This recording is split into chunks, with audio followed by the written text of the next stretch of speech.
You ever wake up thinking it's finally going to be a quiet day? No drama, no door hangers, no surprise HOA citations for breathing too loud. That was me.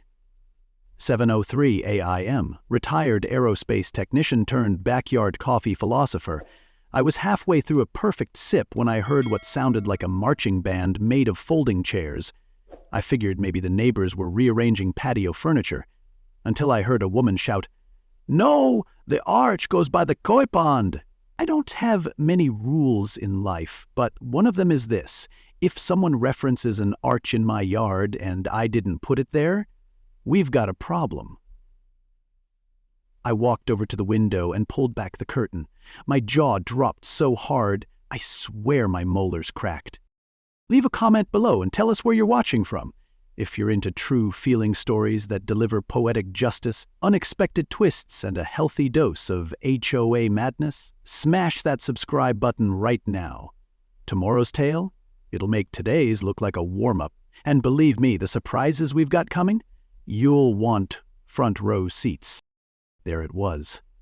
My yard, my freshly trimmed, HOA-approved, property tax-paid lawn, being turned into a wedding venue like it was a park the city forgot it owned. Rows of white folding chairs lined up like obedient soldiers, a floral arch big enough to host a cathedral wedding. A DJ was testing his mic right next to my fence, yelling, "Check, check," like this was Coachella for the cul-de-sac. Caterers bustled around like worker bees in a hive I never signed up for. And then I saw her, the puppet master herself, Melinda Caraway, HOA president, queen of bylaws and passive-aggressive newsletters. She was standing in the middle of my yard, clipboard in one hand, latte in the other, directing vendors like she was orchestrating the Macy's parade. I didn't even put on real pants. I threw on a hoodie and stormed outside like a man about to reclaim his castle. "Melinda, what the hell is going on?" I asked, hands on hips, voice full of every ounce of disbelief I had stored since she fined me last fall for decorative gnomes exceeding visual harmony limits. She turned slowly, wearing that Botox smile that never quite reached her eyes. "Oh, Calvin, you're finally up. We were worried you'd sleep through the whole thing." "The whole what?" I asked, even though I already knew. She gestured around like she was unveiling her masterpiece. "My daughter's wedding, of course. Isn't it beautiful?" I blinked. "In my backyard?" "Well, yes," she said, brushing invisible lint off her pastel blazer. "The HOA board designated it as a community venue for the day. We sent notices." "You didn't send me anything," I shot back. "And even if you did, I didn't agree to this." She waved a hand like I was a pesky leaf on her schedule. "Don't be dramatic, Calvin. It's just one afternoon." Just one afternoon. I sat in my kitchen, staring at the phone like it was a loaded weapon. Calling the cops felt like the obvious move, right? File a trespassing report, let them roll up with sirens and citations. But then I remembered who I was dealing with.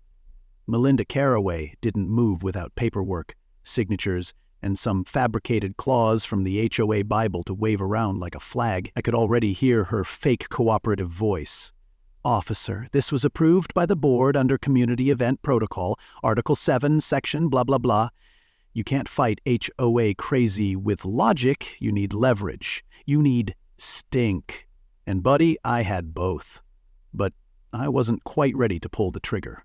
Not yet. Because revenge? It's like barbecue. It tastes better slow.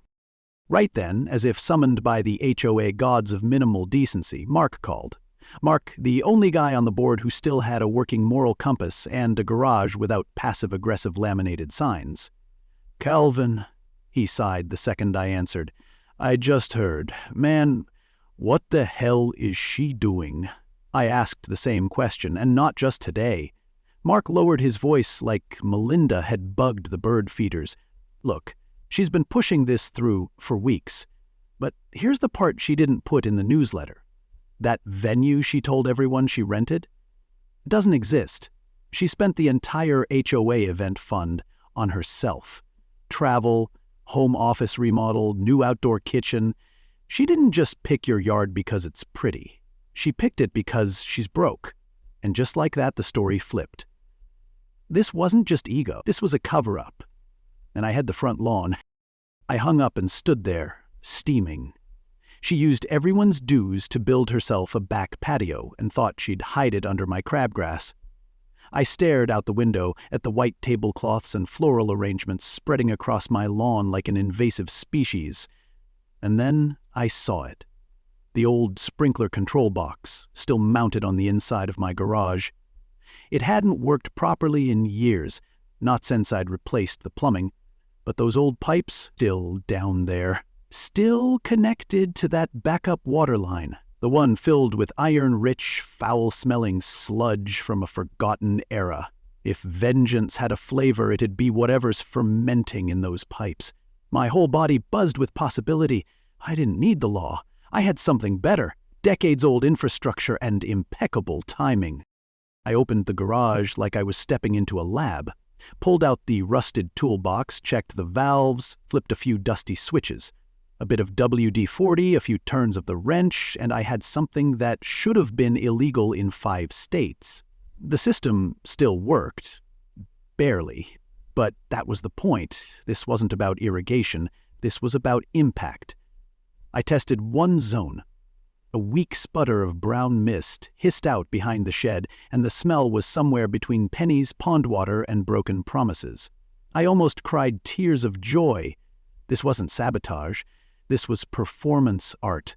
I'd make sure that when the music hit and the bride stepped out, the lawn would erupt like a Shakespearean curse. But I wasn't just going to do this for kicks. Timing was everything. If I went too early, they'd regroup. Too late, and I'd miss the bride's entrance.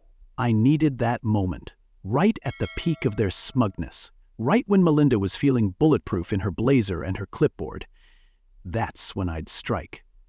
The wedding cake would go soggy, the speakers would fry, and every overpriced dress in that yard would walk home looking like it lost a wrestling match with a sewer pipe. And the best part, I wouldn't have to say a word. I'd be in my house, coffee in hand, watching justice rain down from beneath. Because revenge, like old plumbing, works best when it erupts at full pressure. And if you think that's satisfying, wait until you see who gets soaked next. About an hour before showtime, just when I was tightening the last valve and checking my sprinkler sabotage like a Bond villain with a wrench, there was a knock at my front door. I opened it, half expecting another vendor asking where to plug in the chocolate fountain. Instead, I found a tall, nervous guy in a tux that looked like it still had the tags on. He had that deer-in-headlights look people get when they realize they're walking into a situation with no exits. "Hi," he said, clearing his throat. "You must be Mr. Rhodes. I'm, Graham, the groom." I leaned on the doorframe and gave him the kind of stare that says, "Boy, you better not be here to ask for permission now." And then he said the magic words, "I had no idea this was your property. I thought we were at a rental venue." That right there almost made me feel bad for him. Almost. He went on, tripping over his words, explaining that Melinda told the entire family the venue had been secured months ago, that the HOA had arranged everything, that this was all approved. Lies on lies, like bricks in a house built on swampland. He looked out over the lawn, then back at me like he was checking if this was the part where I pulled a shotgun from behind the door. "I know this is insane," he said, "and I don't even know you, but I'm really sorry.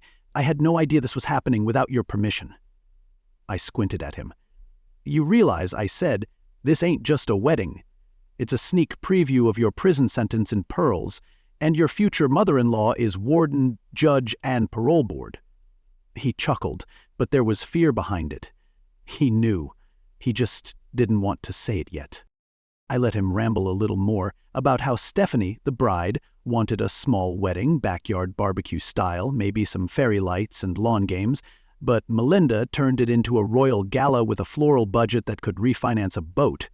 "She controls everything," he admitted. "Every vendor, every flower, every decision. Stephanie's too overwhelmed to fight her, and I'm starting to wonder if this whole thing's a red flag farm with a free cake sample." I offered him a seat. He declined. His legs were too jittery to sit still. "I'm not saying I'm going to do anything," I told him. "But if I were you, I'd take a real hard look at what you're walking into. Sometimes weddings are rehearsals for future regrets." He nodded slowly. eyes still on the lawn like it was enemy territory. That was the moment I knew. This man might say I do today, but his soul was already halfway to Nevada. When he finally left, I watched him walk across the lawn like a condemned man heading to the gallows. Melinda was near the flower arch, yelling at someone about the ribbon color clashing with the hydrangeas. She didn't even look at Graham as he passed, just kept barking orders with the energy of someone who thinks screaming equals leadership. The DJ was tuning up, the caterers were wheeling out silver trays, and a small army of guests had started trickling in. They carried gift bags and side-eye, looking around like they expected to see a valet. The bride side was overdressed and underwhelmed, already fanning themselves with printed programs. My garden gnome had been moved to make space for a welcome sign. That gnome had survived hurricanes. Now it was being used for seating aesthetics. Oh, this plan of mine had to work! I slipped back inside and double-checked my setup. The valves were ready, pressure was stable, and the water inside those pipes was just waiting. Thick, rusty, sour like the truth no one wanted to taste. The closer it got to ceremony time, the more perfectly everything seemed to align. Melinda had no idea what was brewing below her perfect petals. Graham had doubt dripping off him like sweat. And the guests? They were in for a surprise they'd never find on the registry. All I had to do now was wait for the aisle to fill. Because what happens when the fake fairy tale reaches its peak? That's when you flood it with reality. And oh, was it coming. The music started like a soft lie, one of those overly romantic instrumentals you hear at overpriced brunches. Guests stood up in unison like they'd been choreographed. Melinda stood front and center near the floral arch, beaming like she'd cured HOA dysfunction with a single clipboard. Her hair was shellacked into place, her teeth gleamed under the midday sun, and her smugness could have powered the DJ's speaker system. I watched from my window, coffee in hand, foot tapping near the sprinkler switch like I was about to drop the beat. And oh, was I about to. The bride stepped out from the house next door, dress flowing like whipped cream on a lie, and the crowd gasped. Right then, I smiled, because fairy tales are cute, until the plumbing reminds you who owns the land under your glass slippers. I flipped the switch with the satisfaction of a man who's waited years for the right moment to legally destroy a $9,000 0-cent cake. At first, nothing. Just a hiss. Then a gurgle, like the yard was clearing its throat. And then showtime.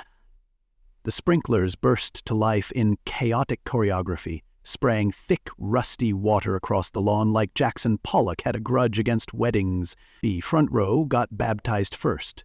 Elderly guests shrieked as brown sludge hit their pastel suits. The tablecloths, once so crisp and white, turned to blotchy maps of embarrassment. Bridesmaids screamed and scrambled like pigeons at a fire drill, high heels slipping in the growing mud. I sipped my coffee. Rich, bold, undisturbed. The DJ's equipment sparked, fizzled, then died with a squeal. The cake, God rest its decorative soul, collapsed under a direct blast of sludge. It melted in real time, layers folding in on themselves like a sugary implosion. One bridesmaid slipped and took out a table. A kid screamed something about worms. And through it all, Melinda spun in place, arms flailing, trying to control water, gravity, and public humiliation. But nature doesn't do HOA approvals. And karma? Karma flows at 40 psi with iron deposits and a vengeance. The bride, poor thing, stepped directly into a puddle of disaster. Her gown soaked instantly, the hem dyed a hue I'd call rusted shame. She froze, eyes wide, fabric dripping. I could almost hear her wondering if this was the part where someone yelled pranked. And just when the chaos reached its peak, I walked out onto the porch, calm as a retiree on vacation. Crossed my arms, took another sip of coffee. Didn't need to yell, didn't need to gloat. Just let the scene unfold like a slow-motion train crash wearing a flower crown. Phones came out. Guests started filming. The murmurs turned into buzz. Who owns this place? Is this legal? Why does it smell like pennies and fish sticks? I cleared my throat and raised my voice just enough. Just so we're clear, I said. "You're all standing on private property, and this entire wedding bought with your HOA dues after Melinda used the event fund for her outdoor kitchen. She didn't rent a venue, she stole one." Gasps rippled through the crowd like waves through a pool someone just peed in. Melinda turned, drenched, mascara streaming like tire tracks down her cheeks, her hands curled into claws. "You ruined everything!" she screamed. I shook my head. "No, Melinda, you did. I just hit the switch." Behind her, the arch leaned like it was ashamed. The guests, now fully aware they'd attended a fraudulent party on stolen grass, began backing away. The caterers started packing. The DJ unplugged. And the bride? She just stood there, soaking in her mother's legacy, wondering how a dream turned septic so fast. But if they thought the drama was over, they had another thing coming, because the fallout hadn't even begun. "Stick around. You'll want to see what happens when the groom stops pretending." The mud hadn't even settled when Graham stepped forward, wiping his soaked sleeve across his face like he was clearing more than just sludge. His tux was ruined, his shoes made a squish with every step, and his expression looked like someone had finally cut the string on a puppet that had been performing too long. He turned to Stephanie, his bride, her mascara now racing her tears, and said, "I can't do this." The crowd hushed. Even the sprinklers, now sputtering their final few drops, seemed to go quiet in disbelief. Stephanie blinked. "What are you talking about?" He shook his head slowly. "This isn't a wedding. It's a hostage situation with appetizers." You could feel the shock spread like a ripple across a lake made entirely of regret. Melinda gasped so loudly you'd think she'd just discovered gravity. "Graham, sweetheart, don't be ridiculous. We can fix this. We'll move the ceremony inside. He'll let us." She shot a pleading glance toward me, like I was going to offer my living room as an alternate altar. "You think I'm going to let you traipse your circus through my foyer?" I said. "Try again, Queen HOA." Stephanie looked from her fiancé to her mother like she was just now realizing they weren't on the same team. "Mom," she whispered, "is it true? Did you really use someone else's yard without asking? And the HOA money?" Melinda's mouth opened, then closed, then opened again. Words came out, but they didn't form anything helpful. Just noise. Desperate, shrinking noise. That's when I decided to toss another log on the fire. "Just so you know," I said loudly enough for the remaining guests, vendors, and every smartphone in the tri-state area to hear, "the HOA board? They're done protecting her. Mark told me there's an emergency audit coming. They're going through every receipt, every email, every shady little Venmo transfer."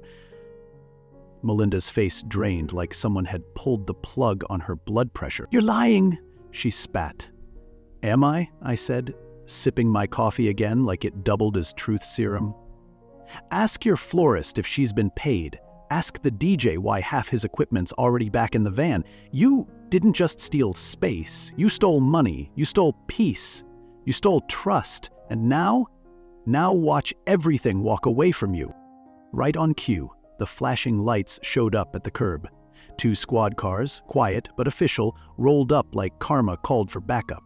Turns out one of the caterers had reported property damage, another reported non-payment. I didn't call anyone, but let's just say when you light a fire this big, you don't need to dial 911. Someone else will. The officer stepped out, calm but serious.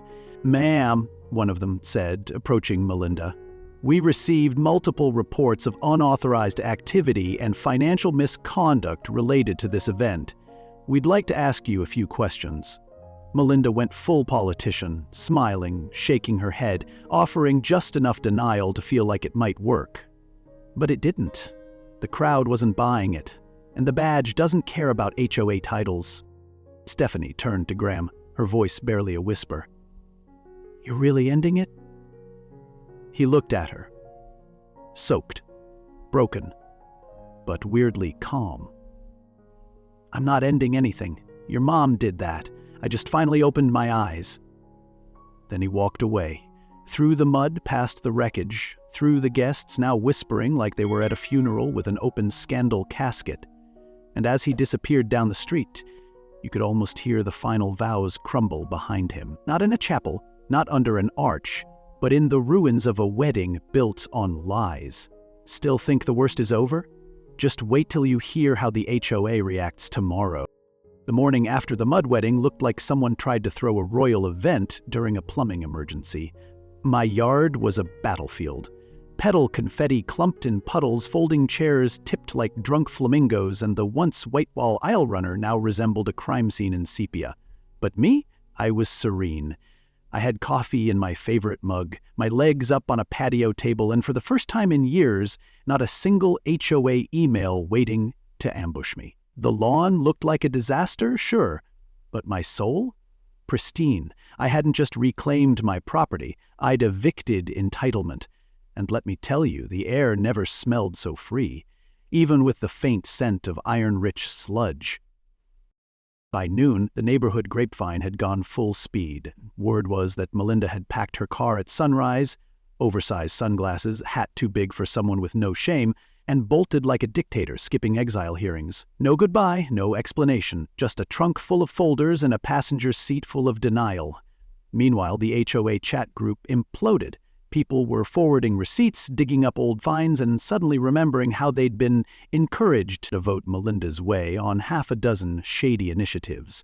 The emergency meeting turned into a rally cry. Half the neighborhood wanted to dissolve the HOA completely. The other half wanted to audit it so hard they'd find out what color socks Melinda wore when she signed the fraud checks.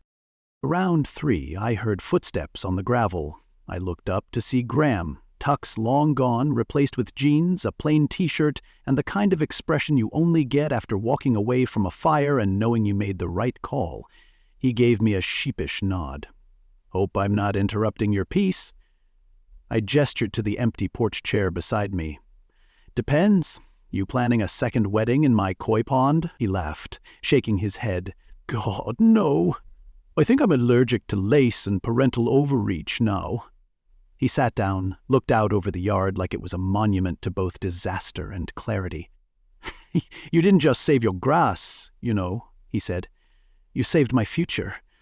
I was walking into a life sentence with a woman I liked, and a mother-in-law I feared more than jury duty." We sat in silence for a while, sipping drinks like old war buddies. "She'll try to come back," Graham said eventually. "People like her don't disappear, they regroup." I nodded. "That's why I'm keeping the garage sprinkler valve." We laughed again, full-bellied, tired, the kind of laughter that only shows up once the storm passes and you're still standing. "You know," I said, "for all the chaos, I wouldn't trade it. Sometimes you need a flood to clean house. Sometimes the HOA needs a public meltdown to remember it works for us. Not the other way around." Graham raised his cup like a toast. "To landowners with boundaries and rusty pipes with perfect timing." As the sun began to dip behind the trees, casting gold across the muddy wreckage of what used to be my Saturday plans, I caught a glimpse of Melinda's house across the street. Empty driveway, drawn blinds, no more clipboard queen waving violations from her porch like royal decrees. I leaned back in my chair, stretched my legs out, and smiled. For the first time in a long time, the neighborhood felt like mine again, and if I ever see folding chairs on this lawn without my say-so, let's just say next time I'm installing landmines. The petty kind. HOA approved, of course. And as I sat there, porch chair under me, sun on my face, and not a single HOA notice stuffed in my mailbox, I realized something. You don't always need a lawyer to win. Sometimes all you need is the truth, a little rust, and the courage to flip the switch. Melinda thought she could control everything, the neighborhood, the wedding, the narrative. But in the end, all she controlled was a hose full of consequences. And me, I didn't just get my yard back. I got peace.